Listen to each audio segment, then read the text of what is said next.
Welcome, everyone, to Alliance for a Viable Future podcast. I'm your host, Lev Natan, and today I'm really excited to be speaking with Jimmy Paul, who is the director at the Wellbeing Economy Alliance in Scotland. And he'll tell us more about that. Of course, today, I believe it's an alliance that's goes beyond just Scotland, and Scotland has its own, internal alliance, but it is maybe throughout Europe and even throughout the world. But Jimmy will share more about that. And their mission is to deliver a well-being economy, one which is in service of people and planet. Jimmy has worked in a range of leadership roles across health and social care for nearly 10 years. He was latterly a consultant at the Center for Excellence for Looked After Children in Scotland, and was notably a co-chair at the World Leading Independent Care Review. He's also a trustee at the charity Loomis, which aims to transform the care of children all over the world. He is also an executive coach, a fellow at the Royal Society of the Arts, and has represented Scotland internationally through leadership initiatives at the World Economic Forum and the British Council. He is particularly passionate about a nothing about us without us approach to participation and the creative, meaningful involvement of communities who would benefit most from change. Thank you, Jimmy, for being here. Thank you for having me, Lev. What a privilege. And good afternoon from a sunny Scotland. Yeah. I also do like to mention how we came to be connected, because that's really one of the aspects of the Alliance for a Viable Future that is first and foremost is, relationships. Change flows through relationships at the speed of trust. And so, you were introduced to me from a friend, Neil, who attended an amazing nonprofit leaders retreat this winter at Kripalu. We were there together, healing and learning and growing. So say thank you to Neil for connecting us. And I think the two pathways that we can weave together here on this call are what the Alliance for a Viable Future can learn from the Wellbeing Economy Alliance in regards to how your work is organized, how you think about it, strategically, programmatically, and then you as the director, before we started the call, said that, you're not just doing this work as a job. This is a calling. This comes from somewhere in your own personal experience. And, I could say the same thing, and I do when I share my story. So I would love for you to start there, and then we can just weave through a conversation of how everything is really interconnected. But you said a beautiful phrase before. It's a wound that has healed. So I'm wondering, maybe you could just start right there. What were you wanting to share with me about that? Yeah. I think we all come to work, voluntary roles, whatever we do, from our own experience, and that experience has shaped us and what we're motivated by and what our passions are. And I'm no different, and I grew up in the care system. Before that, I lived in really harsh poverty in the poorest part of East London. My dad was abusive. My mother became alcoholic. It wasn't an easy childhood. I do remember not having food on the table quite a lot as a child. I do remember seeing things that no child should see. And I describe going into the care of the state, the care system in the UK, as the flip of the metaphor, out of the fire into the frying pan. My life wasn't in danger, but the care system for me wasn't much better. I had abusive foster carers. They weren't nice people, told us they were only, and by us, I mean me and my siblings, they only fostered for the money. And, that's a tricky childhood to navigate. But I think as a result of all of that, I've got a deep commitment to justice in whatever form justice must be found. And through my career, through my studies, I have seen that, first of all, social justice issues are a big passion of mine, and we work to address those at Wheel, and we'll talk to that soon, I'm sure. But environmental issues as well. And I was just blown away studying geography at school and then at university, just how stark the difference is between those that are contributing to climate change and those that will be the recipients of the devastating impacts of it. And we know that the top 1% contribute over 15% and growing in terms of the emissions globally, whereas the bottom 15% contribute just 7%. And they're the ones in the paths of the droughts and the floods. So you're getting a snippet of my passion as I'm talking, I'm sure. Issues that relate to social justice and environmental justice are a huge driver for what I do. And I see no better organisation than Wheel and Wheel Scotland to help drive those issues by focusing on. So we say that those two things are two sides of the same coin: social justice, environmental justice. And that coin is the economy, how we trade goods and services, the decisions we make, how we listen to people, how we are set up and organised as communities, as societies. And so I feel blessed every day to be the director of Wheel Scotland. I really do. And Lev, I'm glad you asked the question, because you're right. I say that my story, although a challenging one, is it's a healed wound, not an open wound. And I'm quite comfortable speaking about parts of my story if it helps shine a light on why I do what I do. Wow. Thank you, Jimmy. Yeah. I mean, I'm personally curious to hear that how you did, go along the path of healing your that intense childhood that you just spoke about. Uh, whatever you'd like to share on that level would be really helpful. And perhaps there's something in your own journey of healing that then points you in the direction of this is, I want to offer that to others, that this Wellbeing Economy Alliance is a vehicle to support the healing of children and the support of, like you're saying, social and environmental justice. So maybe we can continue that personal, professional connectedness. Yeah, I remember last year speaking on Indigenous Peoples Day and sharing that it's deeply personal to me, and I have my own story that I can share with you at some point. But the personal nowadays, or the professional rather, I'm finding more and more people who are doing change making work. It's always personal. Absolutely, absolutely. And I would love to hear your story one day, for sure. So that path of healing, that's a really interesting one. And as you were talking, I was thinking about when I was 18 and my foster carers who told me they only fostered me for the money, and I said I wanted to go to university a few months later, so they kicked me out. I went to live in a residential care unit, and it was not very nice. It was unkempt. They didn't have knives or forks in the shared communal kitchen because they said, if we do, you will stab us.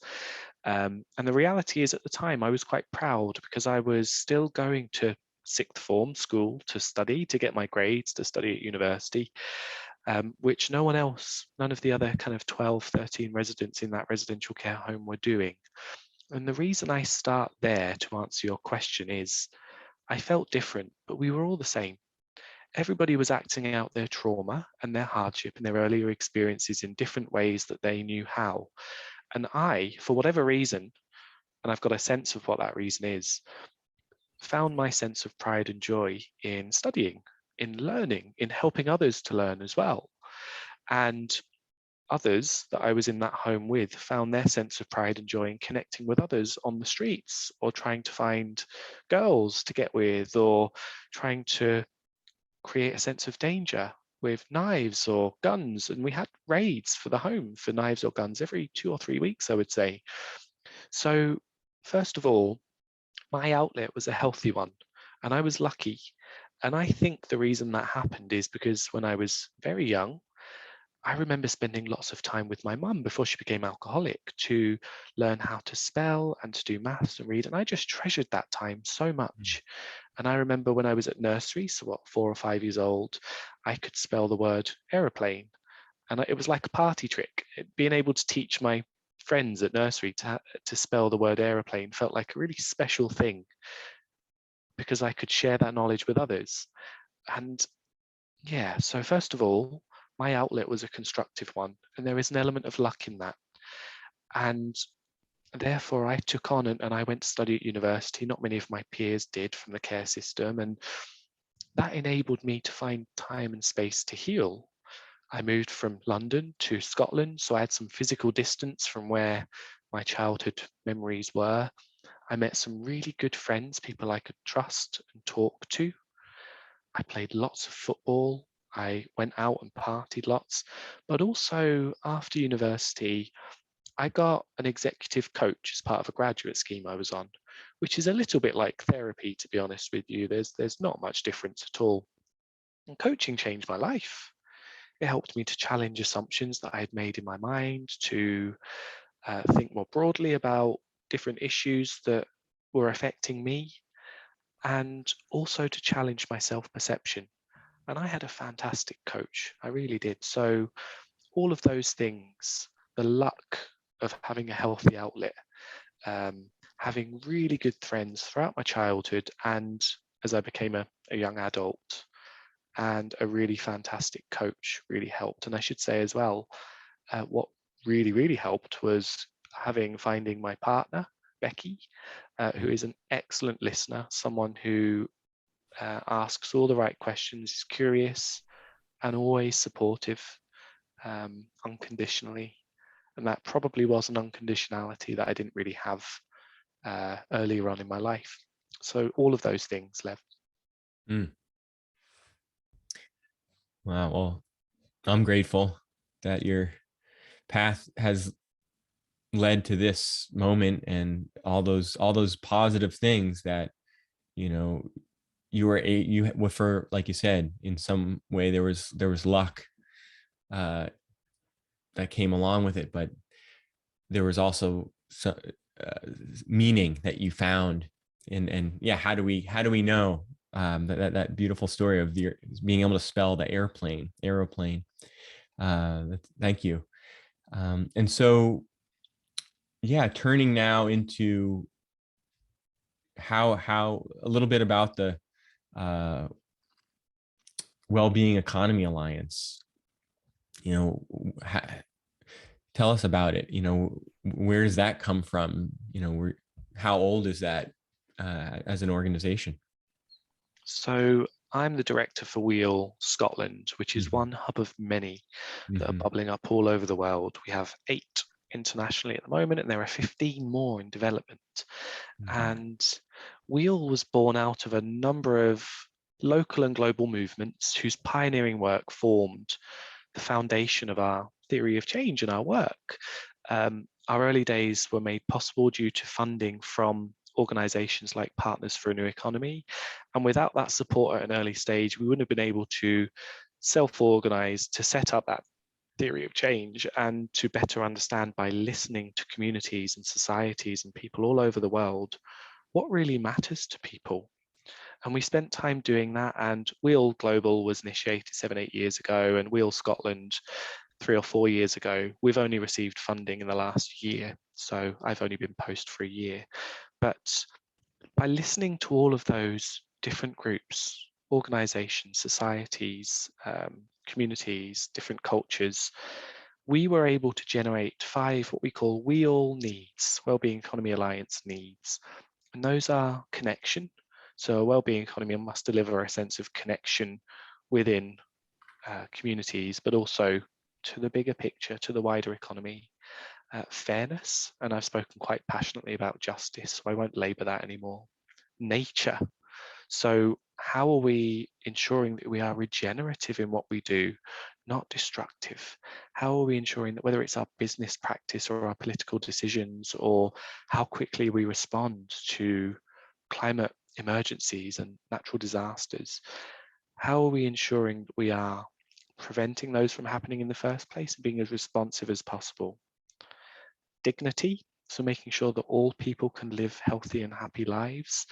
And of course, at the heart of that is addressing issues of inequality and participation.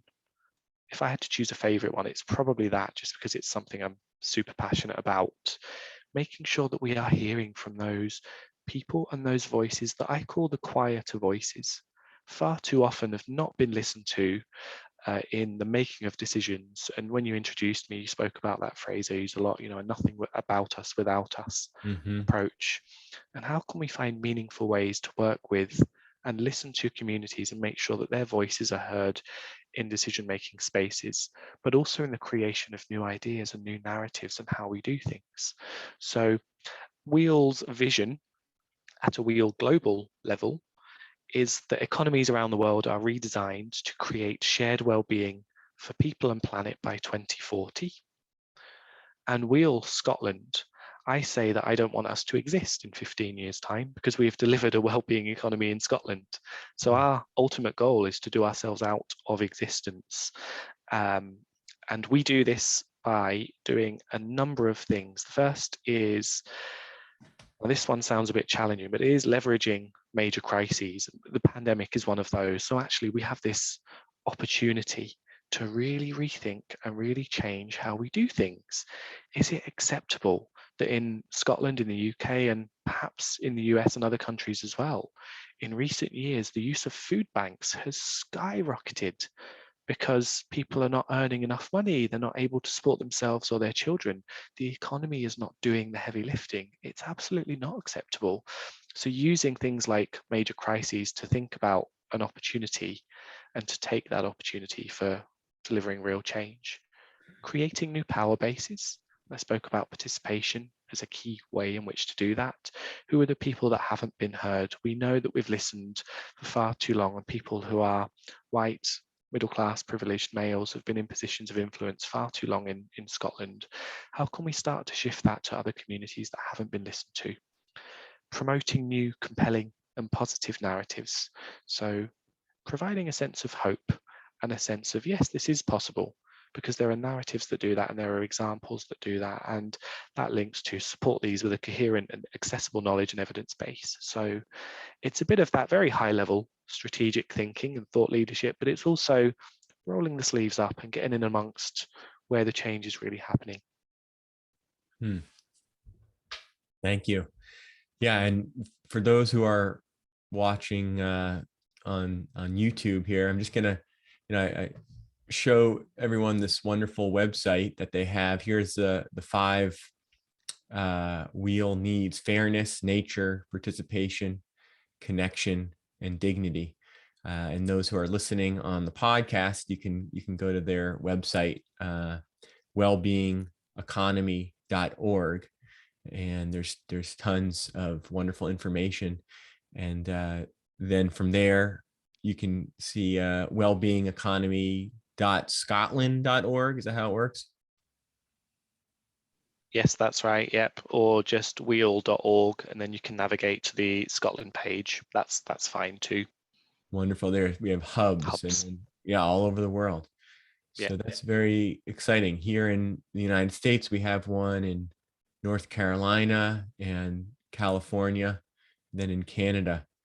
And wonderful. So like you were saying, the approach is, there's strategy thinking, thought leadership, there's systems thinking, and then there's rolling your sleeves up. And so I'd love to hear, how does that interactivity happen between, you know, developing a theory of change from, research over, I'm sure, many years and conversations and uh, studying, listening to leaders in the field, then that theory of change kind of gets cooked down to, this is what we believe in. It's going to make a difference.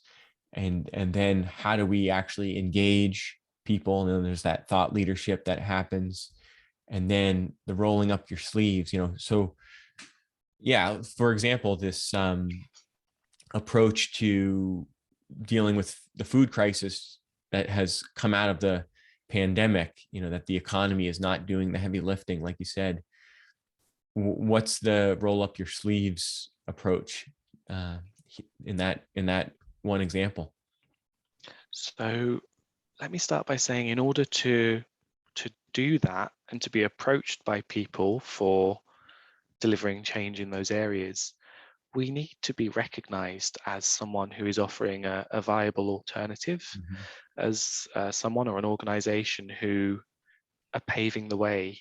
And with huge thanks to our co-founder, Catherine Trebek, um, who's shortly heading back to Australia after spending some time in Scotland over the last few years. She may or may not come back, and I really hope she does. And the staff and the board members and the volunteers, we've really punched above our weight at Wheels Scotland. And I tell you why.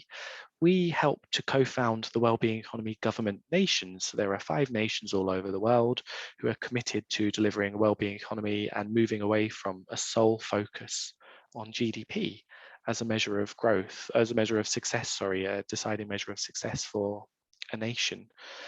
And that is a huge shift. If we can, through all of our actions at that very high level in Scotland, orient our economy so that it's in service of people and planet and not an arbitrary percentage of GDP growth, we will be making a huge difference for communities all across Scotland, and certainly those that need it most.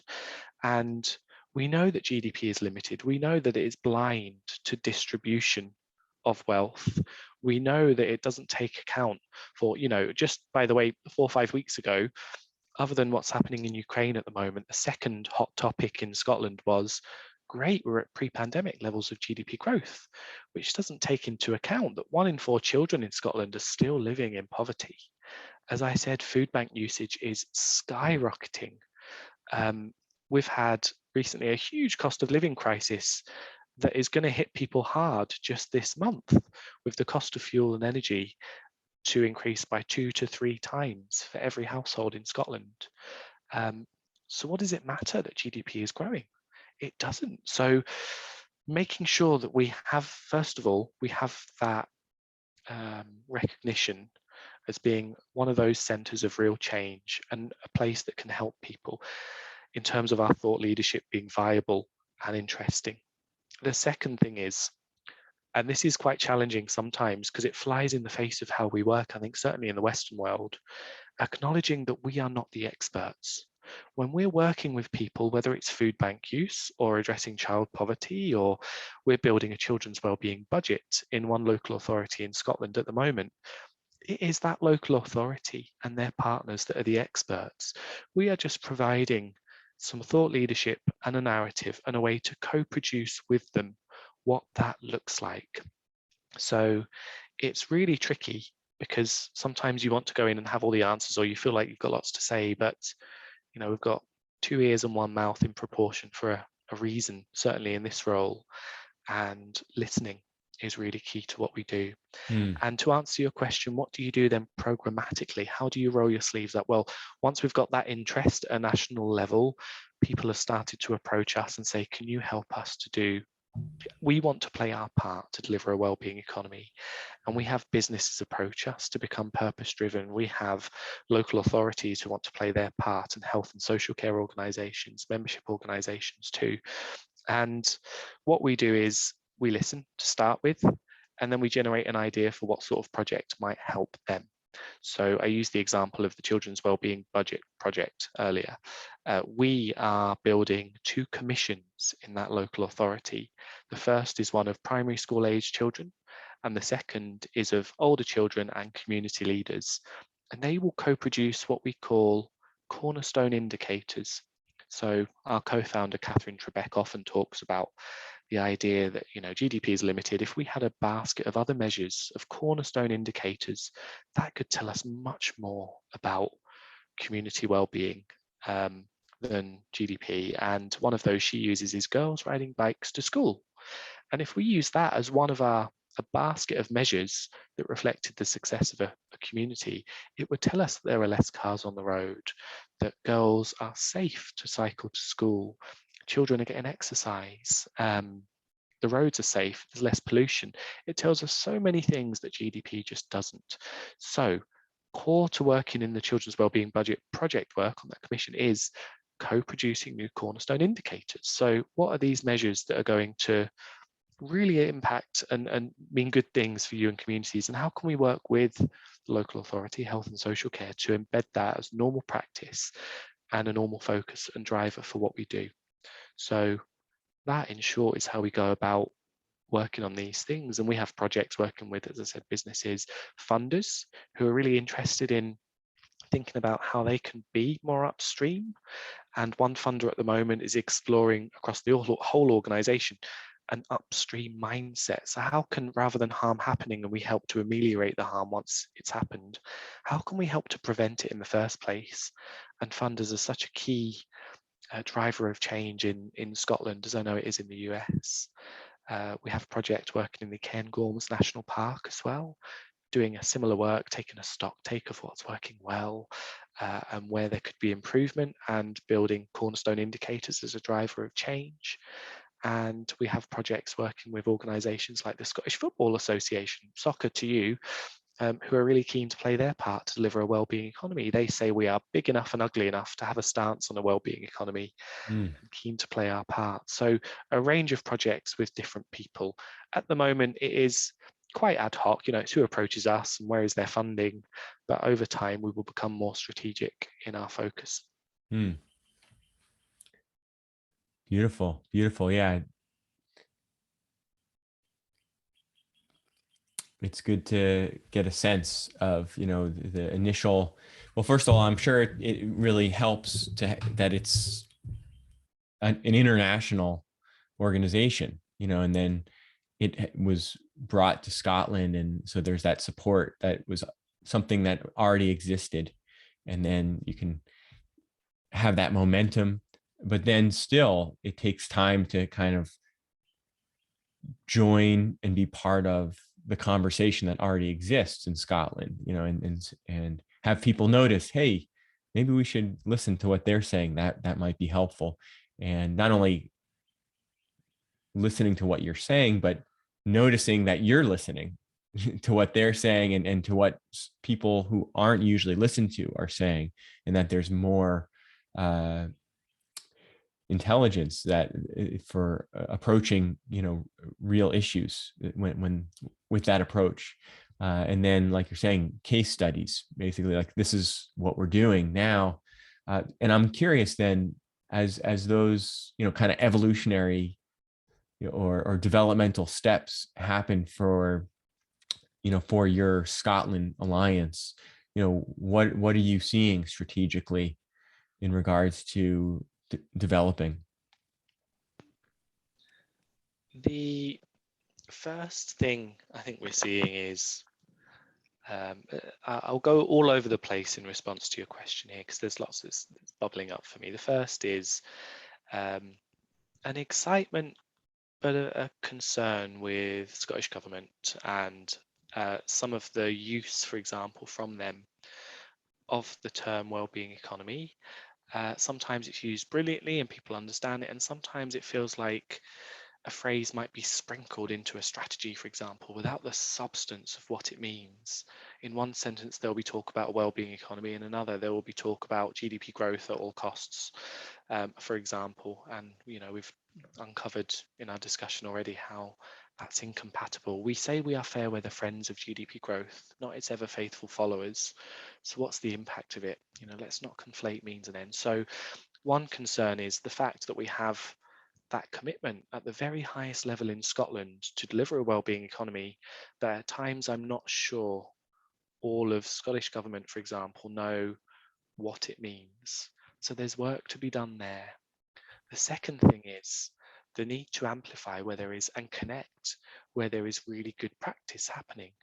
And we're doing that now, and we're really getting going with that. Given we've only been in existence as a funded organisation for a year, we have a network of allies. This is the core part of what we do. So bringing people together, they're very welcome to join as allies, and then you become part of this community. So they are organisations who are committed to playing their part to deliver a wellbeing economy from whatever angle they are coming from, but also they're keen to be part of a collective voice for wider systems change. Mm-hmm. Building that is so key because we have so many examples of excellent practice across Scotland and internationally with organisations who are making a difference, really inspirational ones. And sometimes people just need to be shown the way.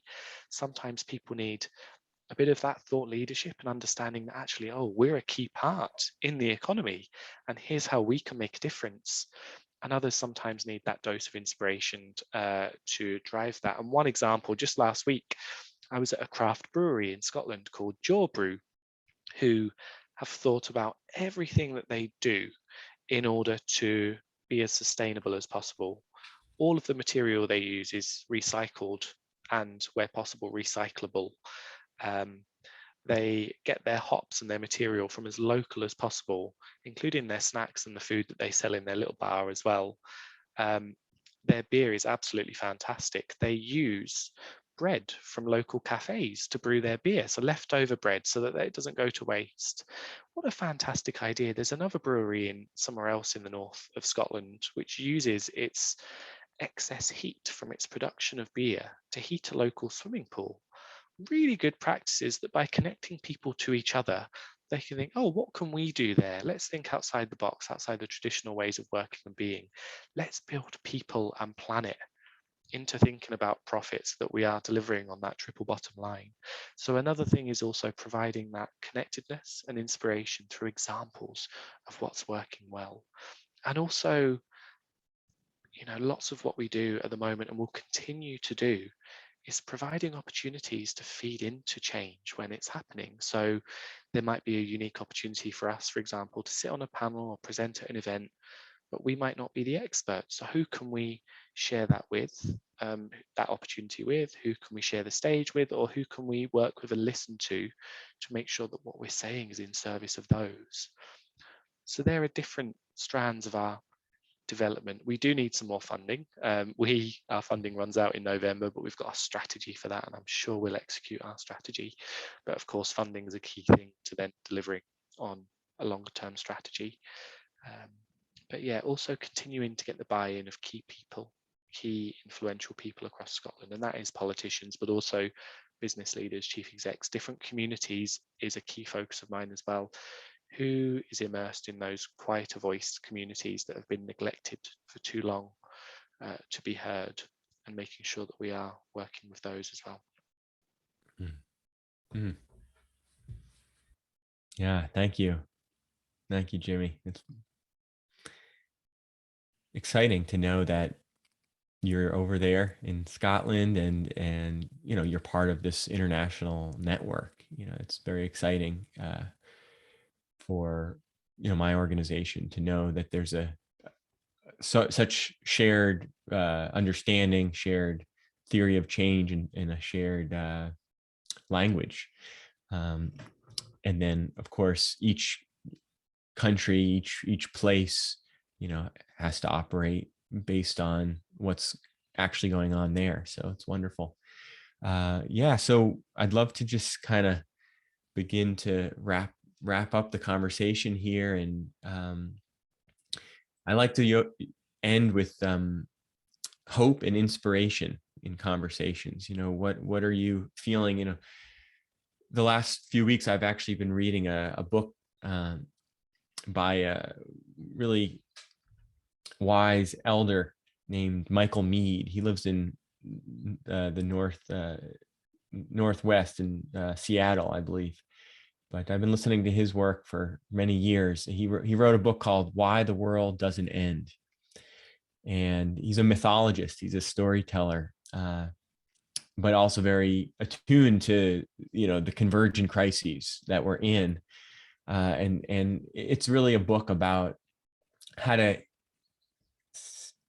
go into the challenging places in our personal lives, and then how that is related to what we see out in the world. The way that I'm seeing my own journey relates to what's possible, what I see is possible out in the world. So I'm just curious, with everything that you've been through in your life, and now the work that you're doing with the Wellbeing Economy Alliance, what's your journey currently in regards to hope and inspiration, and but the waves of ups and downs that includes, just to offer that to our listeners. Well, lovely question. I think what comes to mind when you ask it is how blessed I feel to spend my time with so many people across Scotland, but internationally as well, who are so driven to make a difference for their communities, their people, their children, and future generations. And I find such hope and motivation in knowing that what we do isn't an island. The work you do isn't an island. There are fantastic people and organizations making stuff real for people that need it to be real. So I find hope and inspiration in seeing the brilliant work of so many other people. And I see hope and inspiration in the anger of the children. I see hope and inspiration in the frustration of those that are striking for the climate all over the world. I see hope in the challenge that we see, and sometimes social media can be a bit of a cesspit, right? But in the challenge and the ability to hold people to account when things go wrong, I see hope in that as well. I feel there are days when I feel less hopeful, because sometimes, we often say delivering a well-being economy is a 1,000-piece jigsaw puzzle. And in order to deliver that, everyone across Scotland has to play their part. Everyone across the world needs to play their part by 2040 for our WEAL global goal. But in order to do that, there are 4 Ps. We talk about the 4 Ps of prevention, pre-distribution, participation, and what's the last one? You're going to have to edit this out, I'm afraid, Lev. Genuinely. Prevention, pre-distribution, participation. I will start that in just a second. I will restart that in just a second because I want to make that smooth. And yeah, bear with me. Yes, of course. Right, let me start that again, Lev. And we talk about the 4 Ps, which are the 4 corners of the jigsaw. When you've got a massive jigsaw puzzle, you start with the 4 corners. And the 4 Ps are purpose. So what is the purpose of our economy? What is the purpose of a business? What's the purpose of a local authority or a health board? And prevention. So how are we thinking and acting upstream in a way that makes sure harm doesn't happen in the first place? Pre-distribution. Rather than redistribution, we're thinking, how can the economy do more of the heavy lifting? How can we make sure that jobs pay well, that universal basic services are meeting the core needs of people and allowing people to orient themselves towards what we call those higher order goals of purpose and connection and dignity? And the last P is people powered or participatory. And I just see so much hope in the different organizations that are working and delivering on those 4 Ps. We just need to connect it up to amplify that impact. And I just feel honored to work, as you will, I'm sure, at an organization building an alliance where you get to play that connecting role. So I feel way more hopeful than I do frustrated and let down, certainly.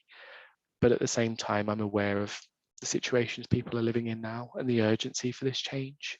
So we're trying to balance knowing that change takes time with acting now and making change happen now. So all of that gives me hope. And I spoke a bit earlier about my personal journey.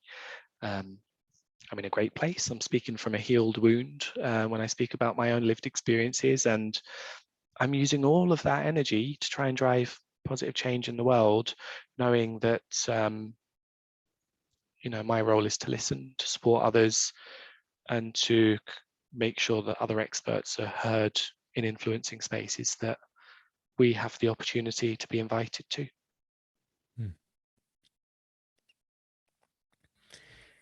Thank you so much, Jimmy.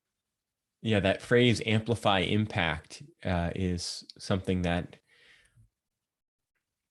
is in my mind, in my words, quite a bit over the last number of years. That is really the leverage point of bringing together the change that has to happen over time with the urgency of this moment. Is we need to amplify impact, and alliance building is the way that I think we share that theory of change. That's how we do that. So thank you so much for sharing so much here. The big picture, the sense of it's personal, and then how you engage with your nation, your community. So yeah, any last words as we close? I'd love to hear.